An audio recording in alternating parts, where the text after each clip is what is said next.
queridos amigos, bienvenidos, otro podcast más, otro día más. Estamos Historia desde el banquillo, quien marque gana, analizando jugadores históricos de las selecciones que participan en esta Eurocopa.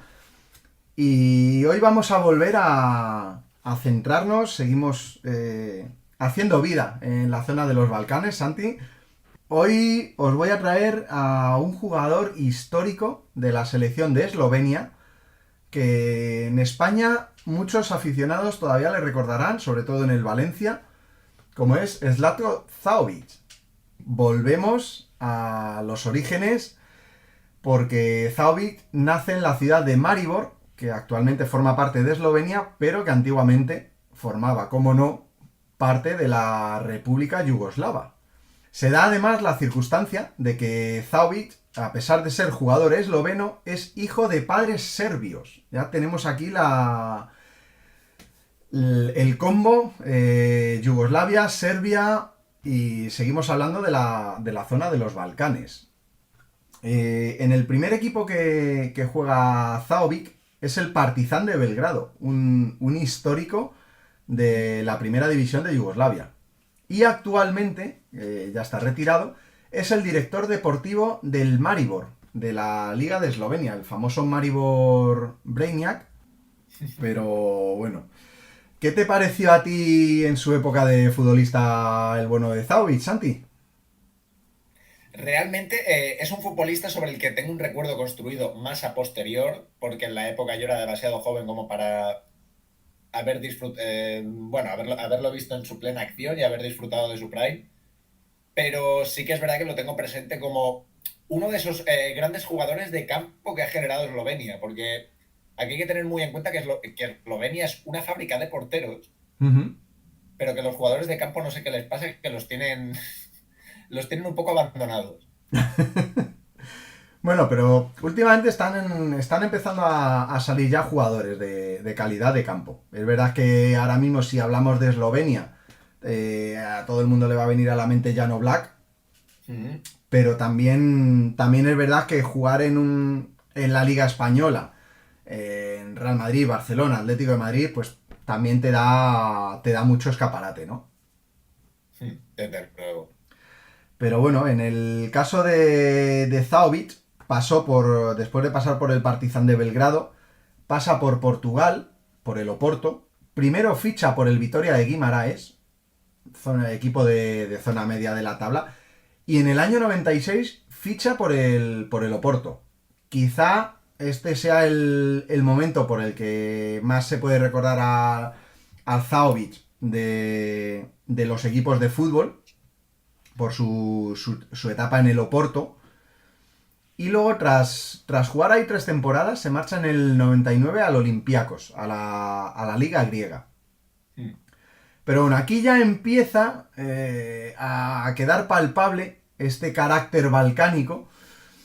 Y antes de terminar la temporada, tiene sus problemillas con el entrenador y se marcha al Valencia, con el que juega la final de la Copa de Europa, que pierde el Valencia en los penaltis contra el Bayern Múnich. ¿Cuál es el problema aquí? Pues que tristemente Zahovic es uno de los que falla su penalti en la tanda y se lo para Oliver Kahn. Mm. Pero bueno, aquí en el Valencia, pues también tiene problemas con el entrenador, que no era ni más ni menos que Héctor Cooper, un Uf, tío de carácter suave, ¿eh? uf. El Valencia de Héctor Cooper, o sea, aquí ahora mismo le acabas de causar estrés postraumático a más de un aficionado del Valencia. Uf, vaya terremotos había en ese vestuario, macho. Terremotos y fútbol, Sí, sí. porque aquel Valencia, ojito. De hecho, fíjate que llega a 2 finales de Copa de Europa consecutivas, ¿eh? Mm. Lo que pasa que, No está mal. pues bueno, tiene la suerte, entre comillas, de que la primera la tiene que jugar contra el Real Madrid y la Mm. segunda contra el Bayern Múnich. No, no, jodido, jodido. Pero bueno, a nivel de clubs, una vez se marcha del Valencia, porque tuvo varios encontronazos con Héctor Cooper por la falta de minutos. Vuelve a Portugal, en este caso al rival del Oporto, al Benfica, donde juega 4 temporadas. No llegan a ser completas porque se va en el 2001 y a mitad de la 2004-2005 decide dar por terminada su carrera como profesional, pero juega en los dos grandes, ¿no? Dos de los 3 grandes de Portugal, en Porto y en Benfica. Y es que la carrera, pues, juega como hemos dicho, debuta en el Partizan de Belgrado, que es uno de los grandes equipos de Yugoslavia de siempre. Luego es verdad que, bueno, se va al Proleter Zrenjanin, o que me perdonen los yugoslavos por la pronunciación. De ahí va a Portugal, al Vitória de Guimarães, que si bien no es uno de los grandes, pero es un equipo que siempre está ahí zona media alta, clasificación para competiciones europeas. Esto le da el salto al Porto, a uno de los grandes de Portugal, se marcha a Olympiacos, juega en el Valencia y termina su carrera en el Benfica. Tampoco es una mala trayectoria, ¿eh? No, es una buena carrera. Sí que es verdad que a nivel títulos, prácticamente todos sus títulos los levanta en Portugal. Sí. Sí, a excepción de una Superliga yugoslava que la gana con el Partizan y la Liga griega que la gana con Olympiacos, sus títulos se limitan a Portugal. Bueno, al igual que Lorik Cana encontró su casa en Francia, Zahovic podemos decir sin miedo que encontró su jardincito en Portugal. Sí, sí, sí. Y que ahí supo desplegar su fútbol. Luego es verdad que a nivel de selecciones tenemos dos puntos en concreto. También es verdad que porque no llegó más la selección de Eslovenia, ¿no? Al final, pues estas selecciones que son de nivel medio, que son jóvenes, pues bueno, tienen las clasificaciones que tienen y ahora pues están intentando disfrutar de esta Eurocopa. Pero tenemos 2 casos. Uno es la Eurocopa del 2000, la que se celebra entre Países Bajos y Bélgica, donde Eslovenia es eliminada en la primera fase, pero Zahovic marca 3 de los 4 goles que marca la selección eslovena. O sea, tiene 3 partidos en Eurocopa y 3 goles. Oye, un promedio espectacular. Sí, sí, y no es delantero, ¿eh? O sea, volvemos a poner en valor lo que significa jugar de centrocampista, media punta y terminar con estos números. No, desde luego, es muy meritorio. Y luego, el segundo episodio, que vuelve a estar relacionado con el carácter de nuestro amigo Zahovic, se dio en la Copa del Mundo del 2002 en Corea del Sur y Japón. Vuelve a caer Eslovenia en la primera fase. Zahovic disputa le ponen que disputa los 3 partidos, pero no anota ningún gol. ¿Y por qué digo que le ponen que disputa los 3 partidos? Porque después del primer partido del torneo, que curiosamente juega Eslovenia contra España, España gana aquel partido por 3-1 y Zahovic tiene un fuerte encontronazo con Sreko Katanec, el seleccionador de Eslovenia, y es expulsado de la selección. Hostia. Bueno, tiene problemas con el seleccionador, tiene problemas con Héctor Cooper, tiene problemas en Portugal. Es ese típico jugador que tiene tanta calidad como carácter. Empieza a haber un patrón ya en su carrera. De hecho, nada más ser eliminados en la primera fase de aquella Copa del Mundo, Katanec dimite como seleccionador y automáticamente lo primero que ocurre en la selección de Eslovenia es que Zahovic vuelve a la selección. También yo siempre he pensado, ¿estas cosas no os podéis esperar a después del Mundial? Eso. Sí, vale. Al final dices tú, estás representando a tu país y montas el follón padre, pero Pero bueno, y un dato curioso que he encontrado, que ya va a ser para cerrar... Bueno, vamos a dar dos datos para cerrar este pequeño capítulo de Zaovic.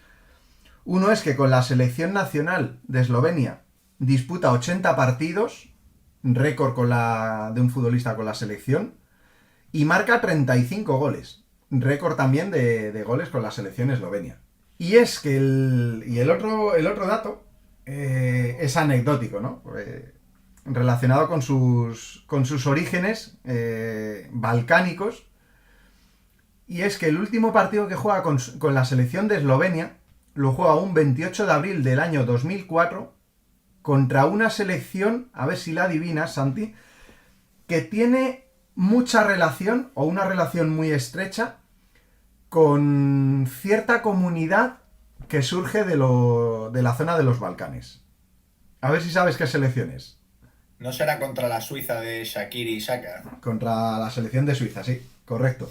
O sea, vemos ahí cómo Suiza tiene de una forma u otra conexión en este caso, con el bueno de Granit Xhaka, del cual hablaste en nuestro primer podcast, y en este caso tiene también esta pequeña y anecdótica conexión con el bueno de Zlatko Zahovic y la selección de Eslovenia. Que por cierto, ya que estamos aquí, tengo que decir que para mí Xherdan Shaqiri el otro día hizo el gol de la Eurocopa de momento. Es que, bueno, acabas de nombrar un jugador que te voy a dar un dato a ver si lo sabes y a ver si nuestra audiencia lo sabe. Y es que, para que luego hablen de las grandes figuras. Xherdan Shaqiri lleva marcando gol las 3 últimas Eurocopas y los 3 últimos campeonatos del mundo de selecciones. Es una pasada. Es una pasada. Solo aparece con su selección y aparece para romperla. Es un espectáculo ese hombre. Pero, o sea, tú fíjate lo que supone marcar en las 3 últimas Eurocopas y los 3 últimos mundiales, siendo centrocampista. Volvemos a insistir como en el caso de Zahovic. O sea, es una posición que no tiene por qué ser habitual en el podium de goleadores. Y bueno, de lo de que Shaqiri aparece solamente cada 2 años, yo me acuerdo, no sé si para ti será un recuerdo doloroso y triste, pero yo me acuerdo el partido que el Liverpool le gana al Barcelona 4-0 en Champions. Tuvimos ahí un debate unos amigos y yo, que daban por clasificado al Barcelona y demás, y yo cuando vi las alineaciones y vi que Shaqiri jugaba ese partido, les dije, Shaqiri va a dar la clasificación al Liverpool. Y vaya partidazo que se marcó Shaqiri aquel día en Anfield. El día en el que todo salió mal y en el que todo Sí. naufragó es... Uf. Sí, sí, un partido que pasará a la historia. Dejémoslo ahí. Sí.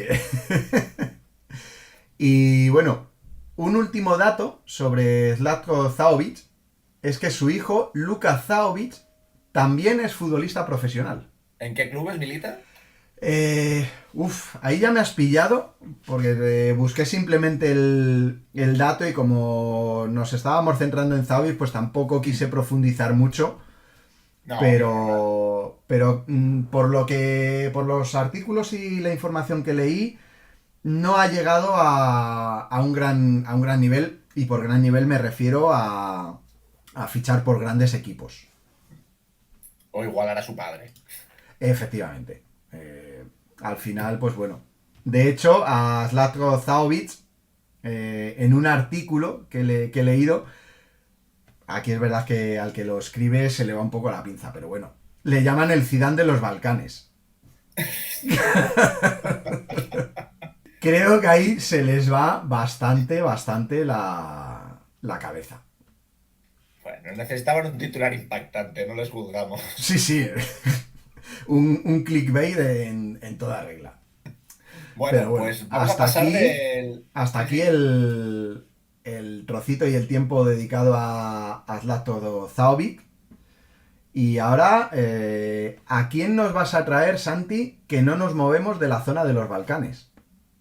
Bueno, pues hoy vamos a pasar del Zidane de los Balcanes al que posiblemente, y este debate es muy real y está sobre la mesa, sea el mejor lanzador de tiros libres de la historia. Y si no es el mejor, ahí está la Es discusión. uno de los mejores, ¿eh? El gran Sinisa Mihailovic, Casi nada. quien tristemente hace poco nos Mm, dejó, sí.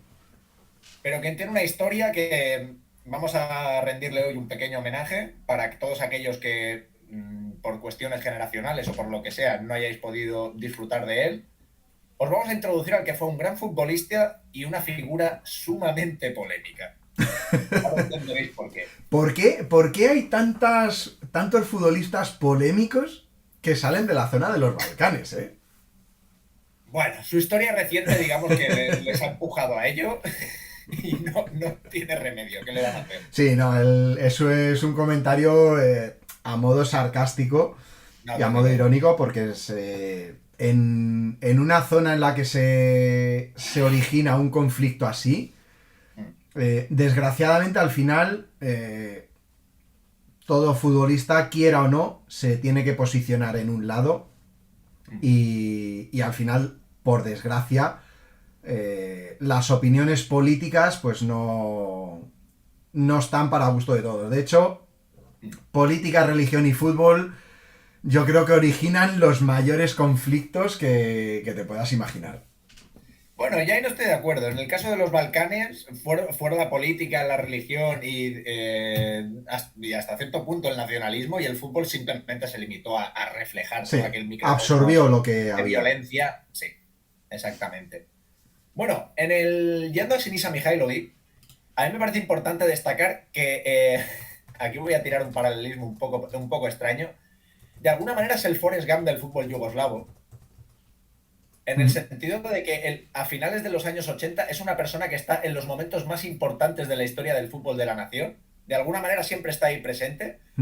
Hay que destacar para entender su figura que él es nacido en Vukovar, actualmente Croacia, de madre croata y padre serbio, en el 69, y a los 20 años en el Vojvodina gana la Liga Yugoslava. Con apenas 20 años ya gana su primer título importante. Al año siguiente ficharía por el Estrella Roja y jugaría el partido contra el Dinamo de Zagreb del Estadio Maksimir, aquel que acabó con Boban pateando la cabeza de un policía y los jugadores siendo desalojados en helicóptero. En fin, aquel histórico episodio del fútbol yugoslavo. Sí, sí, sí. Después, al año siguiente de jugar ese partido, sería protagonista en la final de Champions contra el Olympique de Marsella, aquella que gana el Estrella Roja de Belgrado y que Sinisa Mihailovic, demostrando una personalidad fortísima, ha catalogado como la peor final europea de la historia. Uf. Ha dicho que cuando estaban analizando el partido, vio que el Mister vio que eran ampliamente superiores y querían tener el balón, y que les dio las órdenes de cada vez que tengáis el balón, regaládselo e intentad forzar una falta y que la tire Mihailovic a ver qué pasa. Un plan de partido soberbio. Acabó 0-0 ganando a penaltis el Estrella Roja. Sí, es el famoso pasársela a Will, ¿no? Del Príncipe de Bel-Air. Tal cual. Después conseguiría ganar la Intercontinental contra Colo-Colo en aquel 91. O sea, de alguna manera vemos que en un lapso de 2 años, entre el 89 y el 91, está en 4 de los momentos más icónicos de la historia del fútbol yugoslavo. Le faltó el Mundial Juvenil del 87, pero poco Sí. más.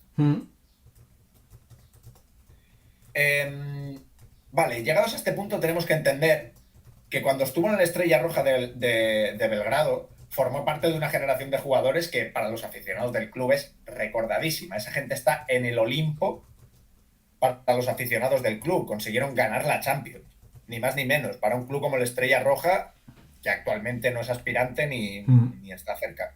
De hecho, es el primer y único campeón de la Copa de Europa de los países balcánicos. Cierto, cierto, cierto. Y hay que entender que en esa época, él como jugador de la Estrella Roja llega a trazar una amistad personal con Željko Raznatovic. Aquí volvemos al conocido como Arkan, que era líder de la barra de los ultras de la Estrella Roja de Belgrado, en la cual acabó reclutando a gente para grupos paramilitares en la guerra de Serbia. Casi nada. Este es uno de los puntos por los cuales Sinisa Mihailovic es una figura tan polémica y tan controvertida, en gran parte por la amistad personal que tuvo con el criminal de guerra Arkan.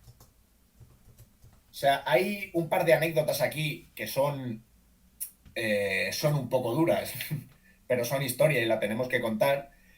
Y es que cuando empezó la guerra, su mejor amigo de la infancia, que era croata, amenazó con matar a sus padres si no se iban del pueblo y le quemó la casa. Hostias. De hecho, pudo hablar con Sinisa Mihailovic en el año 2000 en un partido de clasificatoria para Eurocopa entre Croacia y Serbia, en el cual le dijo, Sinisa, tuve que hacerlo porque si no me mataban, porque si no demostraba que mi amigo de la infancia, que era serbio, yo estaba dispuesto a echarlo del pueblo, el siguiente era yo. Uf. Y al final consiguieron hablar. Sinisa Mihailovic dijo en una entrevista que, bueno, que entendió su posición perfectamente y que, bueno, una casa se puede volver a levantar y que gracias a Dios no tocó a la familia. Ujú. Y aquí hay otra anécdota muy curiosa que fue cuando el propio Arkan, liderando una guerrilla, bueno, liderando un grupo paramilitar, entra en Vukovar y toma la población, llama por teléfono directamente a Sinisa Mihailovic diciéndole, tengo aquí un croata que dice ser el tío de Sinisa Mihailovic. Y le preguntó literalmente, ¿qué hago? ¿Lo mato o lo envío a la retaguardia? Uf. ¿Por qué explico estas anécdotas? Las explico para entender cuál fue la mentalidad, o sea, en qué ambiente ha crecido Sinisa Mihailovic Sí, sí, sí. y qué cosas ha tenido que vivir de joven para entender el marco mental y su manera de actuar a lo largo de su vida. O sea, estamos hablando de un personaje sumamente curioso, con muchas contradicciones, porque se ha posicionado a favor de los sectores más nacionalistas, más ultranacionalistas de Serbia. Bueno, el hecho de ser amigo personal de Arkan ya nos da una pista. Joder, casi nada, ¿eh? Sin embargo, añora la época de Tito, añora aquella Yugoslavia unida, en la cual él podía jugar en la Estrella Roja de Belgrado y volver cada semana a su casa de Vukovar en Croacia sin que pasase nada. Pero a su vez, vemos muchas contradicciones en su figura, porque su madre era croata y él jamás se ha posicionado a favor de. O sea, él siempre ha tenido una posición claramente pro-Serbia Ujú. y de ahí no le mueve. Después también fue muy polémico el hecho de que cuando Arkan fue asesinado a tiros a las afueras de un hotel en Belgrado, en el año 2000, el bueno de Sinisa Mihailovic le escribió una emotiva carta de despedida después de que lo matasen, en la cual califica a Arkan ya en el año 2000 como héroe del pueblo serbio, cosa que también ha Sí. hecho que Sinisa Mihailovic esté en el centro de la polémica más de lo que le hubiese gustado posiblemente. A ver, es verdad que el crecer en ese ambiente, y esto es algo que hemos hablado ya más de una vez en nuestros podcasts, te va forjando tu forma de ser, tu carácter, incluso tu opinión histórica, política, pero, ostras, ya rodearte de ciertas influencias. Yo creo que ahí tuvo suerte Mihailovic de que su amistad, entre comillas, con Arkan no le trajo mayores consecuencias. Pero todos hemos visto casos de futbolistas o jugadores de baloncesto o deportistas en generales que han tenido amistades no muy recomendadas y han terminado bajo tierra. Sí, gracias a Dios Sinisa Mihailovic, bueno, tampoco es que se mantuviese al margen ni quisiese mantenerse al margen, porque hay detalles como lo de escribirle la carta de despedida a Arkan, Sí, sí, sí. que si no estás muy convencido ideológicamente de que eres ultranacionalista serbio, no la escribes, o no la haces pública por lo menos. Sí. Bueno, más allá del posicionamiento político comprometido que tuvo Sinisa Mihailovic en bastantes episodios de su vida, también debemos recordar a Mihailovic como un icono de la Serie A, Sí. como una persona que estuvo, precisamente una persona que engrandeció aún más la Serie A en su época gloriosa. Sí, aquella época de los 90. Bueno, hay que destacar que es una persona que es un dato que no sabrá mucha gente, juega en la Roma y en la Lazio. Ujú.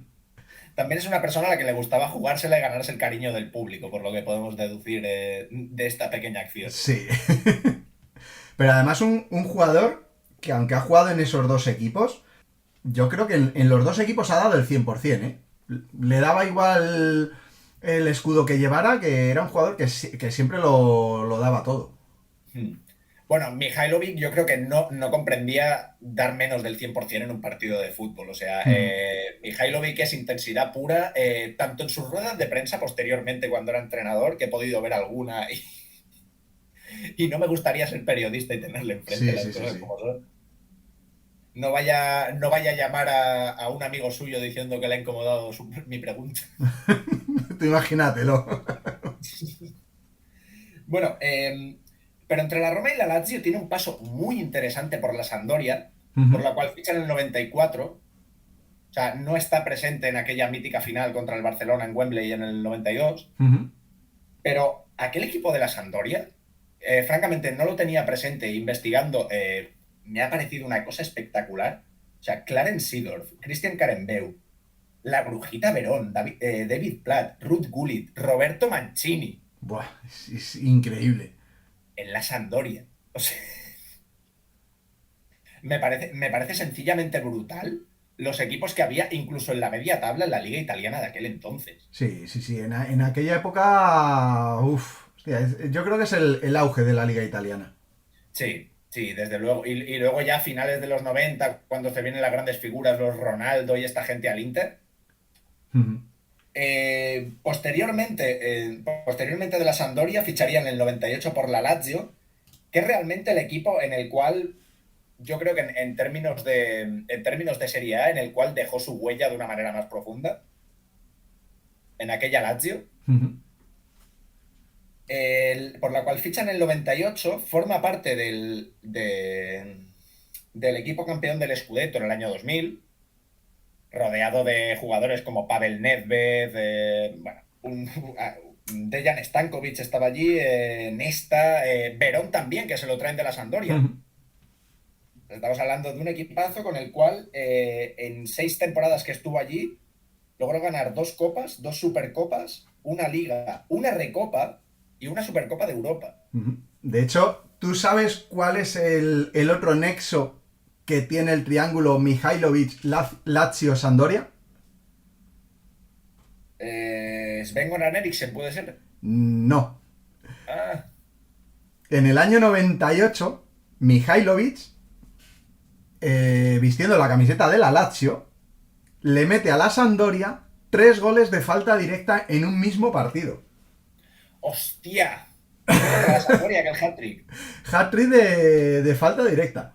Sí, sí, hostia, es Y, a- descarado. y- y de los 3 goles, a cual más espectacular. Yo me acuerdo que de esos tres creo que hay uno que mete desde 30 a 35 metros, que es sencillamente brutal. Bueno, de hecho, creo que fueron científicos de la Universidad de Belgrado que querían hacer un estudio sobre su golpeo de balón. Ujú. O sea, para que veamos cuál era el nivel de este hombre pateando las faltas. O sea, si está en un debate junto a Juninho Pernambucano y Rogerio Ceni y jugadores de este tipo, es porque en ese aspecto del juego se te debía dar muy bien. De hecho, en una entrevista en Panenka, él afirmó que de pequeño lo que le gustaba era chutar el balón. Ujú. Que si no hubiese sido por el balón parado, él no se hubiese enamorado del fútbol. Él de pequeño hubiese optado por jugar al básquet o jugar al tenis o jugar a Sí. cualquier otra cosa. De Pero que hecho, le encantaba esa faceta del juego. de hecho, fíjate, el apodo con el que se conoce a Mihailovic, el bombardero de Borovo,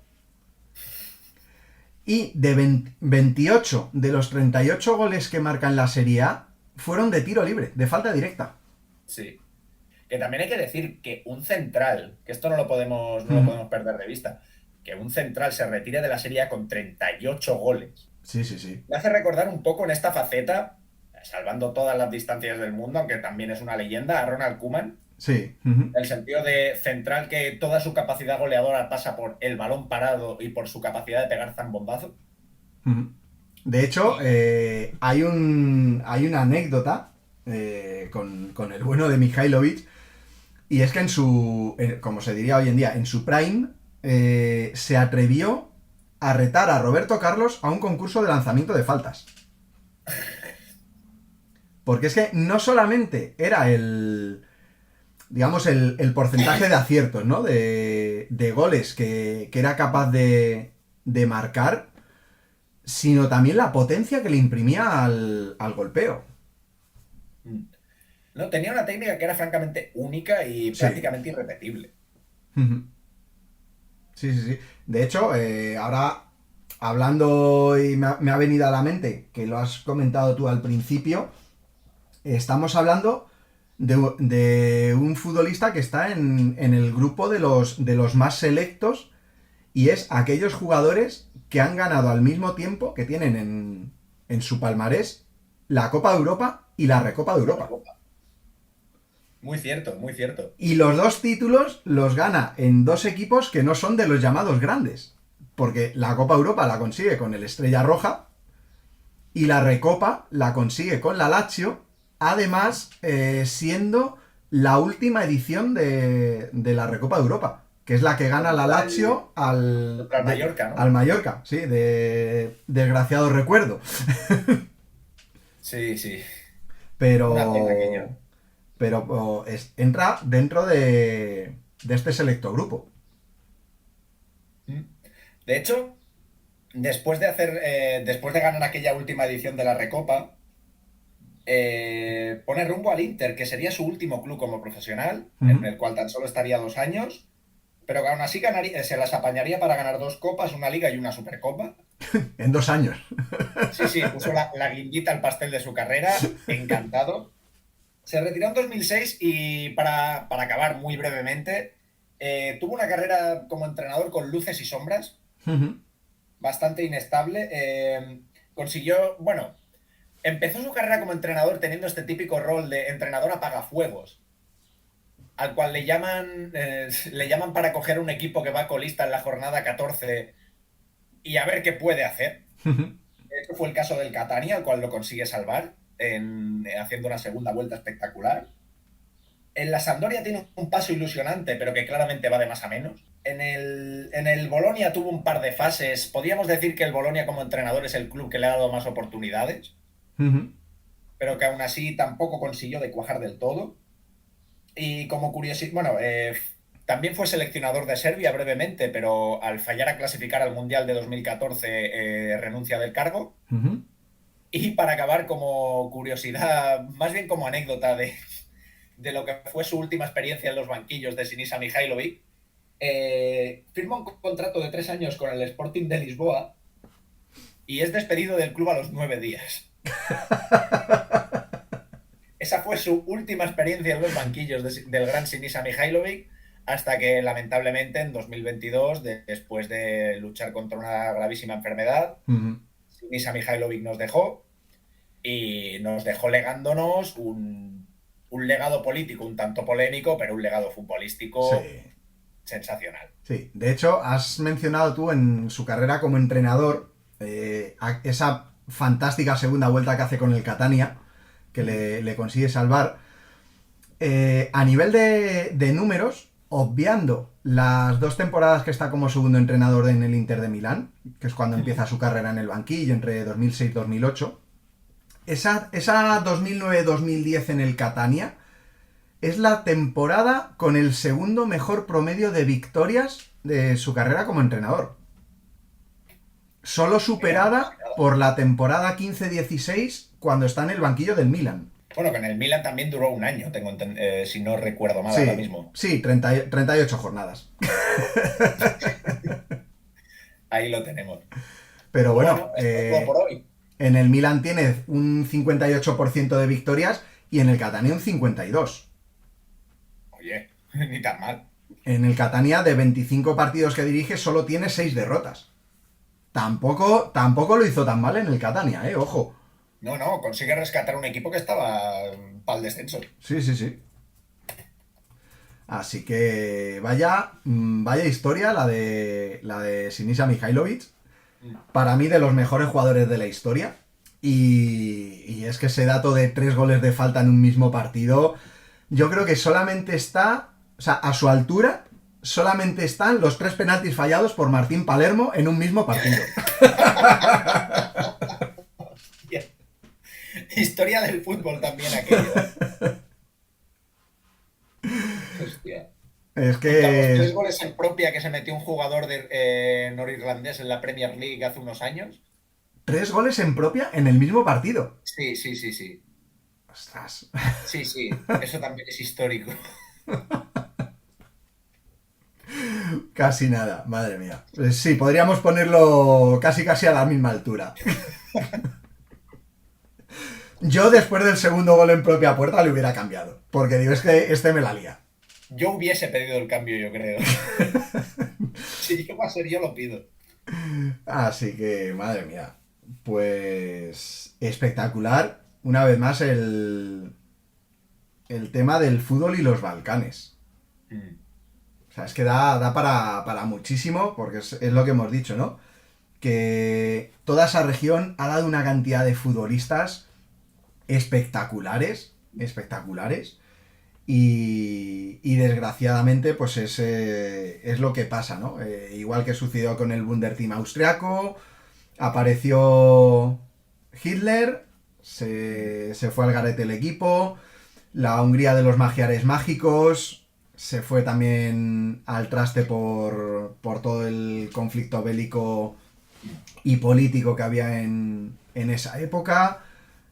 Aquí, pues fíjate, todo el tema de Yugoslavia, todo lo que venía siendo el fútbol yugoslavo, que acababan de ser campeones en el Mundial de Chile, juvenil, la pedazo de generación que tenían, consiguen ganar la Copa de Europa contra todo pronóstico, Sí, sí, sí. y a 9 días de una Eurocopa que yo creo que podían haber ganado por calidad. También es verdad, y aquí yo siempre lo he hablado con mi padre, cada vez que hablábamos del fútbol y la escuela balcánica, yo siempre he visto, tanto a nivel de equipos como de selecciones, que tenían tantísima calidad futbolística como anarquía tenían en el campo. Bueno, ahí no estoy tan de acuerdo contigo, esto sería un debate bastante más amplio, pero realmente sí, en lo que yo he podido leer en entrevistas, o sea, más que por ver fútbol de la época yugoslava, muchos futbolistas destacan el tema de la mentalidad del futbolista yugoslavo, en el sentido de que el ideal deportivo que tenían era la obediencia ciega al míster. O sea, muchos destacan que eran prácticamente robots, a los cuales si el míster, sí que es verdad que a lo mejor tácticamente podías ver equipos que las indicaciones tácticas del míster no fuesen tan claras o fuesen, bueno, partir rodillas, por decirlo mal y rápido, pero más que anárquico, a lo mejor, ¿cómo decirlo? Vemos un equipo que tiene una obediencia ciega al míster y que depende claramente de cuáles sean las órdenes del míster, va a actuar o va a ejecutar el juego de una manera u otra. Y Sí, bueno, ahí se podría debatir. Yo me refiero al tema anárquico comparándolo con el resto de equipos y selecciones. No sé, no veía yo... Es verdad que ahora ha cambiado todo muchísimo. Pero en aquella época no veía yo una estructura, un modelo claro. Sí que es verdad que teníamos lo que dices tú, la obediencia ciega, al igual que ocurría en todo el contexto de equipos y selecciones soviéticas, que era obedeces o obedeces. Pero luego a la hora de la verdad no era tan jugar en equipo, ¿no? Lo fiaban también mucho a la inmensa calidad que tenían, que por otro lado también es lógico. Si tú tienes un equipo que tiene la calidad que tenían esas selecciones, esos equipos, pues también dejas algo al azar, ¿no? A lo que decidan los cracks y los jugadores. Pero bueno, da para mucho el tema del fútbol balcánico. Así que hasta aquí hemos llegado hoy con este Eslovenia-Serbia, igual que hubo en esta pasada jornada. Y como siempre, esperamos que nos sigan llegando las recomendaciones, los comentarios, que la gente nos siga diciendo qué les está pareciendo. Si quieren que hagamos más contenido de este tipo, porque al final, pues bueno, con Borja empecé la sección Duelo de Titanes, que era más distendida y más a modo cómico. Y esto podría ser una sección Duelo de Titanes, pero ya en plan serio. Mira, de aquí podemos sacar contenido para Duelo de Titanes. Zaovic versus Zidane. Bueno, El Zidane de los Balcanes. Yo estoy esperando un Jika Hagi contra Munique. Tenemos ahí contenido preparado, a ver si podemos recuperar a Borja y volvemos a retomar esas secciones, porque realmente era divertido, era divertido. Así que nada, amigos, hasta aquí este nuevo podcast. Volveremos en breve con otro análisis de otros dos jugadores históricos y esperamos que os haya gustado. Y sobre todo que cuando volvamos vosotros estéis ahí. Recordar, como siempre os decimos, ¿no? Que quien marque, gana. Nos vemos.